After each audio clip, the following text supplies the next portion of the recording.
ज़ुल्फ़ ॾिंगा अबरू ॾिंगा गुफ़्तार ॾिंगी रिफ़्तार ॾिंगी जंहिं जाइ हूंदे इहे चार ॾिंगे लाचार हूंदी हर कार ॾिंगी कीअं अचे तंहिं जाइ जमियसि शहर सॼो पुरशोर शरर जिते यार ॾिंगो अगियार ॾिंगो बेदार ॾिंगो बाज़ार ॾिंगी अॼु केरु कंहिंजो फ़रियाद सुणे ऐं केरु कंहिंजो को दाद करे जिते सुवार ॾिंगो सालार ॾिंगो दस्तार ॾिंगी तलवार ॾिंगी कीअं अचे कमरास तंहिं जा सम्झ सुखन कर होश अमल कोटार ॾिंगो कमदार ॾिंगो मुख़्तियार ॾिंगो सरकार ॾिंगी।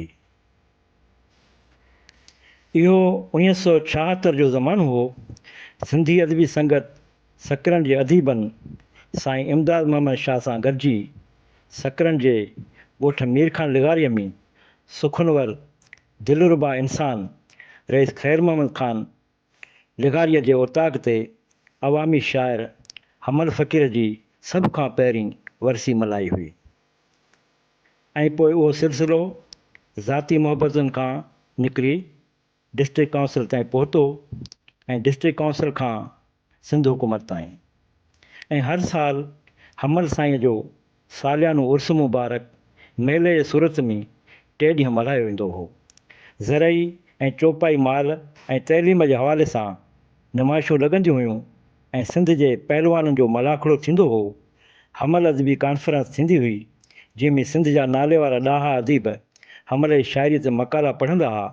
मुशाइरो थींदो हो जंहिंमें मोहम्मद ख़ान मजीदी मोमिन मलेराई ऐं राशिद मोरई जहिड़ा शाइर बि हिसो वठंदा हुआ ऐं हमल फ़क़ीर जे शाइरीअ बाबति ख़ूबसूरत सुहिणर पिणु शाया कयो वेंदो हो। मीहोगीअ ऐं फोटोअड़े जी मौसम हूंदी हुई ऐं सफ़र महीने जे ॿी टी ऐं चोथीं तारीख़ हमल फ़क़ीर जे उर्स ऐं मेले जूं तारीख़ूं हूंदियूं हुयूं। राग जूं महफ़िलूं थींदियूं हुयूं ऐं अजरक जे पटके सां अलण फ़क़ीर तंबूरे जूं तारूं तपाए ॻाईंदो हो सुबुह मिलंदुमि सुमरा उठे जूं वधायूं।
ऐं पोइ मथां वरी ख़ान साहब उस्ताद मंज़ूर अली ख़ान जॾहिं मल्हार ॻाईंदो हो त ककर बुर्ज करे वसंदा हुआ।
हाणे न त सफ़ेद पहिराइण वारो साईं इमदाद मोहम्मद शाह रहियो आहे ऐं न त मलमली पटके वारो रईस ख़ैर मोहम्मद ख़ान लिगारी ऐं न ई सिंधी टोपी वारो उस्ताद जाम खान लिगारी।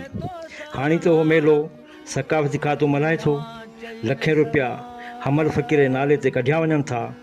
सकाफ़ती खाते जे सेक्रेटरीअ खां वठी वॾा वॾा कामोरा चादर चाढ़ींदा आहिनि, पर न त हमल अदबी कॉन्फ्रेंस थींदी आहे ऐं न ई हमल ते को सुवेनर छपजंदो आहे। ऐं हिननि हालनि सां हमल जी टुटल भुरियल ऐं झुरियल क़बर मां ॼण त हीउ वरलाप ईंदो हुजे।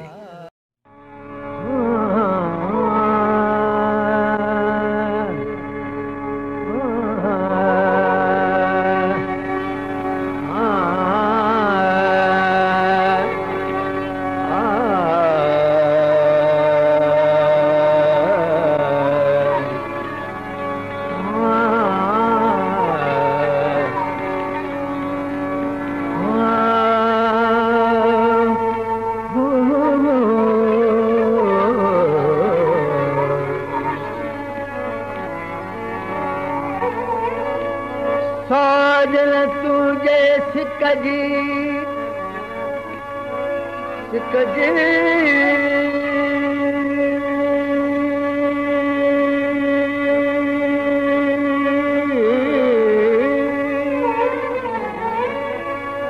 साजन तुझे सिकजी आहे अंदर में उण तुण साजन तुझे सिकजी आहे अंदर में उण तुण थोड़ा फेरा कजा था चाक करन चुणपुण हे कर हाल हमल चवे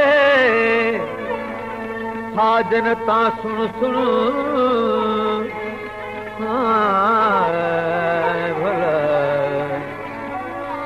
हे कर हाल हमल चवे साजन ता सुन सुन त कुछ गालियों गुण गुणो बिना कहे दम विसरन के नके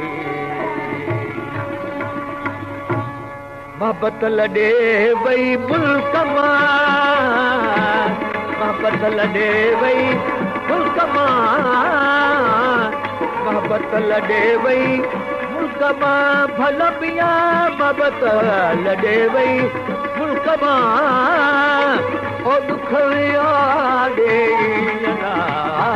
याराणे यार है याराणे यार माला रे जावे याराणे यार ओ याराणे यार माला रे जावे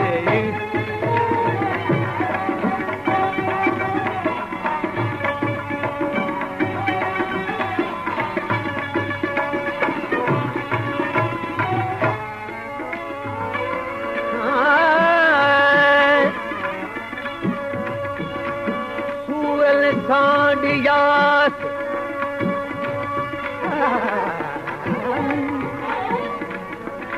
सूरल सांडियास पूरन पाली आहिया सुखल जे सैयद चवे पुखिया न प्यास जे कसा आहुया पूरी बूंदर वल जी सूर मडेज धूम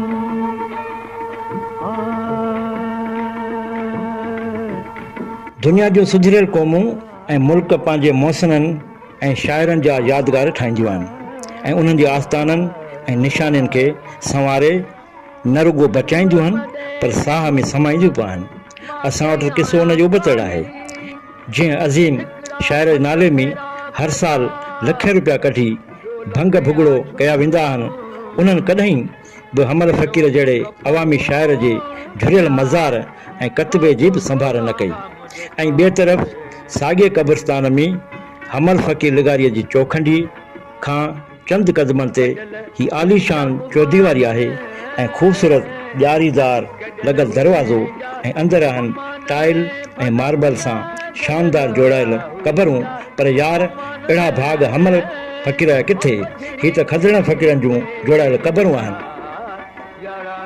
असांजे चङनि मुड़सनि ऐं सकावती खाते खां त इहे खदड़ा फ़क़ीर बि चङा जिन पंहिंजनि बुज़ुर्ग वॾड़नि जूं क़बरूं शानदार जोड़ाए वरितियूं ऐं परियां वणनि जे झुगिटे में सिंध जी अज़ीम शाइर हमल फ़क़ीर जी चौखंडी आहे जंहिंखे न त दर आहिनि न दरियूं आहिनि ऐं चौखंडीअ जे अंदरि आहे हमल साईं जी झुरियल कतबे सां टुटल ऐं फिटल मज़ार।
दोस्तों ही असांजो नौजवान यासर लिगारी ॻोठ मीरखान लिगारीअ जो रहवासी आहे। खेसि खां पुछंदासीं त हमल फ़क़ीर जी जेकी मज़ार आहे हिते सकावत खाते तरफ़ां प्रोग्राम थींदा रहिया आहिनि पर हमल जे मज़ार ते कतबे ते ध्यानु ई उन्हनि न ॾिनो। तव्हांजो उन बारे में ख़्यालु छा आहे त इहो उन जो छा सबबु आहे? थैंक यू माणक मला साहब। ऐं शुरूआति कयां थो हमल फ़क़ीर जी शाइरी सां। हमल साईं फरमाए थो त हमल पंहिंजे हाल जी ॻाल्हि करे कई, हमल पंहिंजे हाल जी ॻाल्हि करे कई, सूरनि मूंसां सुपरी जानिब कई जई, सारी ॻाल्हि सुणायां जे तोखी बि कई त मूंसां गॾु वेही तूं बि रोई रत फुड़ा। हमल फ़क़ीर जी इन शाइरी ॾे असां थोरो ध्यानु कंदासीं त हमल फ़क़ीर असांखे इन शाइरी में बि मयार थो ॾिए। अॼु खां 150 साल अॻु में जॾहिं हमल फ़क़ीर इहा शाइरी चई हूंदी, कुझु ॾींहं अॻु में जेका हमल फ़क़ीर जी तुरबत जी जेका तस्वीर जेका वायरल थी हुई, इहा हलण खां वठी अहिड़ी कंडीशन में इहा तुरबत हुई। इहा न सिर्फ़ु असांखे पर सिंध जे हर मकतब फ़िक्र खे जंहिंजी दिलि में हिननि बुज़ुर्गनि जी मुहबत आहे, हिकिड़ी मुहबत हूंदी आहे ॾेखाओ जेका हर साल हिते रस्मी तौर ते मल्हाई वेंदी आहे, उहा न उन खां हटी करे जेका सकरनि जी नेशनल प्रेस क्लब सकरनि वारनि उन्हनि उन मुहबत खे सम्झो, उन बुरंदड़ हालतुनि बुरंदड़ हमल फ़क़ीर जी तुरबत जी जेका सम्झो त कंडीशन हुई, उन ॾुख खे महसूसु कयो बजाए हुननि इंतज़ारु करण जे त DC करे, कल्चर डिपार्टमेंट करे, कोई यूनियन काउंसिल वारो करे, को MNA करे, को MPA करे, हुननि नेशनल प्रेस क्लब वारनि जे सथ अदा ग़ुलाम क़ादिर जी अॻुवाणी में इहा कमी महसूसु कई त छो न असां पंहिंजे हिन असासे खे, हिन शाइर क़ौमुनि जा असां ज़रूरत इहा हिन ॻाल्हि जी आहे त हमल फ़क़ीर शाह साहिब खां पोइ, सचल सामी खां पोइ जेकॾहिं ॾिठो वञे त सिंध जो नामवर सूफ़ी शाइर आहे। जीअं तव्हां अॻु में ई चइजो शाह साहिब जे रिसाले खां पोइ जेकॾहिं को किताबु छपियो आहे त हमल फ़क़ीर जो आहे, पर असांजे नौजवान नसुल खे अञा ताईं हमल फ़क़ीर जी हिस्ट्री जी बि ख़बर न आहे, उन जे बारे में एतिरी मालूमात ई न आहे। छो? छाकाणि त असांजा इदारा जेके असांजा अदबी इदारा आहिनि शइ खे एतिरो उजागर न पिया कनि। हमल फ़क़ीर जे फ़लसफ़े खे, हमल फ़क़ीर जे शाइरी जे फ़लसफ़े खे, हमल फ़क़ीर जे पैगम्बरी पेशे सां वाबस्तो आयो उस्ताद वारे पैगम्बरी पेशे खे केरु बि उजागर न पियो करे। मेला कमेटी फ़क़ति हिकु नाले जी मेला कमेटी आहे, डिप्टी कमिश्नर उन्हनि खे हिननि शइ जी का ख़बर न आहे। ऐं काफ़ी दफ़ा पर्सनली हुननि खे हिननि शइ खे रिमाइंड करायो आहे, लिखत में बि वर्बली। चांडे साहिब खे बि काफ़ी दफ़ा, असांजो शाह साहिब खे बि हितां जा ई आहिनि, उन्हनि खे बि हिननि शइ जी ख़बर आहे, पर मालिकी करण लाइ केरु तयारु कोन्हे। हमल फ़क़ीर ते तहक़ीक़ थियणु खपे, हमल फ़क़ीर जी जेका रहियल शाइरी आहे उहा छपजणु खपे, हमल फ़क़ीर जे हिते हिन मज़ार जो कमु जेको रहियल आहे इन खे बहितरीनु नमूने सां मुकमल कयो वञे। जीअं हीअ जेके नंढा जेके असांजा बहितरीनु जेके साफ़ी आहिनि जंहिं वटि एतिरो ज़रियो बि कोन्हे, ज़रिया माइश बि कोन्हे, उन्हनि पंहिंजे पाण माना हिकिड़ो सॼो सथ गॾिजी करे हिकिड़ो हीअ तुर्बत खे एतिरो ख़ूबसूरत रंग ॾेई हिननि खे तयारु कयो आहे। छा असांजा इदारा इहो नथा करे सघनि? उन्हनि ते फ़र्ज़ु थिए थो हिते हिकिड़ी लाइब्रेरी जोड़ायो, हमल फ़क़ीर ते मक़ाला छपजनि। सिंध यूनिवर्सिटी में सिंधियोलॉजी जो डिपार्टमेंट आहे, भटशाह में सूफ़ी यूनिवर्सिटी आहे, असांजा प्रोफेसर किथे आहिनि? छा सिर्फ़ु तव्हांखे पघारूं खणण लाइ यूनिवर्सिटी में प्रोफेसर आहियो? अचो हिन फ़क़ीर ते बि रिसर्च कयो।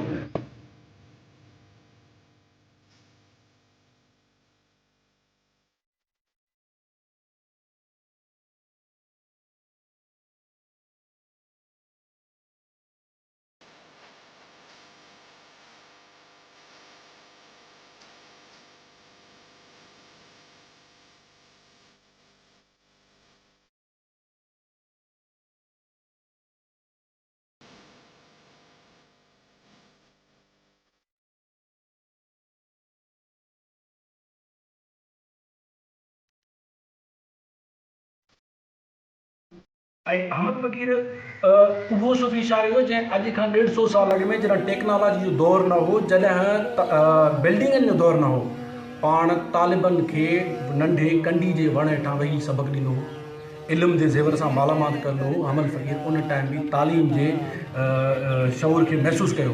पर असांजा अॼु जा तालीम याफ़्ता हमल फ़क़ीर ते सियासत बि कंदा, हमल फ़क़ीर जे फंड खे हड़प करण जी कोशिशि बि कंदा, पर हमल फ़क़ीर जी तुर्बत जेका 50 साल अॻु में सैयद इमाम इमदाद रहमान शाह ऐं नबी बख़्श बलूच जेका मरमत करे, उन खां पोइ हमल फ़क़ीर जो पाण बि मयारी आहे, इहो कमु असां ते बि थिए थो। पर जेके हिन सां जेके हिन मां जेको फ़ाइदो वठनि था उहे छो नथा कनि? उन्हनि ते फ़र्ज़ु थिए थो। हाणे असांखे बजाए जो हिननि सियासत वारनि चकरनि में वञण करे हाणे असांखे हिन शइ जी बाक़ाइदे मालिकी करणी आहे। इन में असांखे साफ़ियुनि जो साथ बिल्कुलु आहे। हाणे असांखे तव्हांजो अदीबनि जो, शाइरनि जो ऐं नौजवाननि जो साथ खपे। हिते लाइब्रेरी जोड़णु खपे, हमल फ़क़ीर स्पोर्ट्स कॉम्प्लेक्स जोड़णु खपे।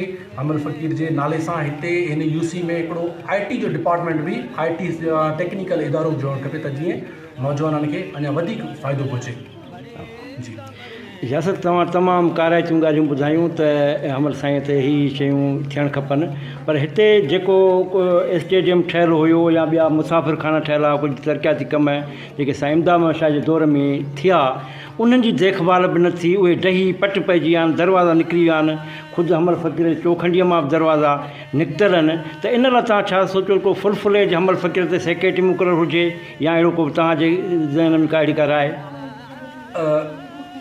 बिल्कुलु तव्हां बिल्कुलु सही चयो आहे। जे ॾिठो वञे त हमल फ़क़ीर जी जेकॾहिं असां हिन चौखुंडी जंहिंमें असां वेठा आहियूं, अॼु खां जेकॾहिं 30-35 साल असां अॻु में वेंदासीं त उन टाइम ते हुनजी हींअर जेका हालत आहे भुरंदड़ आहे उहा न हुई। स्टेडियम बि ज़बरदस्त गिरुलू लॻल हुयो, उन में असांजो पंहिंजो कमी कोताहिनि, छो त असां पंहिंजे विरसनि जी मालिकी कोन था कयूं।